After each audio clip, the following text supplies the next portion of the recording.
Bienvenue sur ce petit tuto pour remplacer l'antenne latex 16S. Bien entendu, pour tout ce qui est du démontage, hein, je ne vais pas vous faire de schéma là-dessus. C'est très facile et de toute façon, il y a plusieurs vidéos déjà qui le montrent. Donc, après avoir ouvert le capot qui est là, on se retrouve avec ceci. Bien entendu, j'ai un peu pris l'avance. Il y avait le cordon de l'antenne 2 GHz qui était raccordé ici, à cet endroit-là.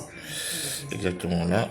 Donc moi, je l'ai retiré. Alors, faites attention à bien décoller cette colle spéciale de façon à ne pas abîmer le circuit imprimé parce que ça abîme des fois le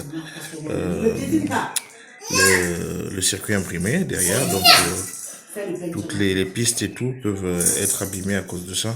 Donc décoller-le facilement. Donc le connecteur SMA qui est là. Voilà. Alors, il y a un petit truc à faire pour pouvoir retirer l'antenne de la platine. Il faut utiliser une pince et faire pression sur ces deux extrémités-là de façon à pouvoir expulser l'antenne de la platine.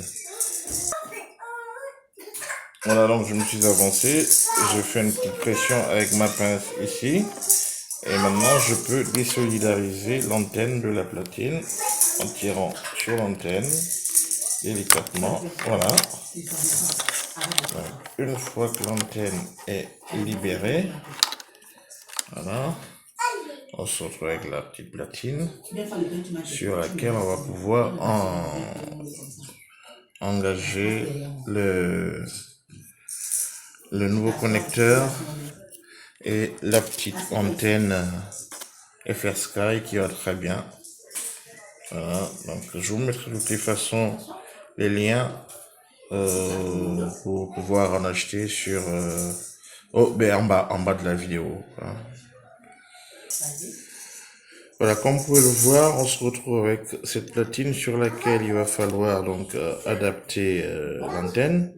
Donc moi je ne me suis pas embêté, j'ai trouvé comme moyen ce petit accessoire, ce palonnier de cerveau que j'ai arrondi, hein, j'ai arrondi le trou ici à 6 mm de façon à pouvoir faire passer mon connecteur ici.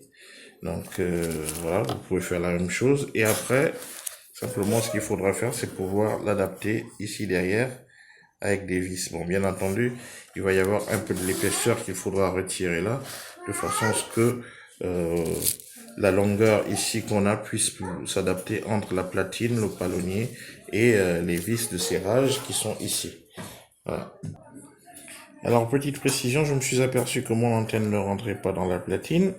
Donc, j'ai dû l'agrandir un tout petit peu. J'ai dû percer, je crois, à 10,5, hein, histoire de tarauder un tout petit peu l'intérieur, de façon à ce que l'antenne puisse passer. Donc maintenant, elle passe très bien. Voilà. Le tour est joué. Il reste plus qu'à terminer cette histoire. Voilà, donc mon connecteur SMA est serti autour du palonnier.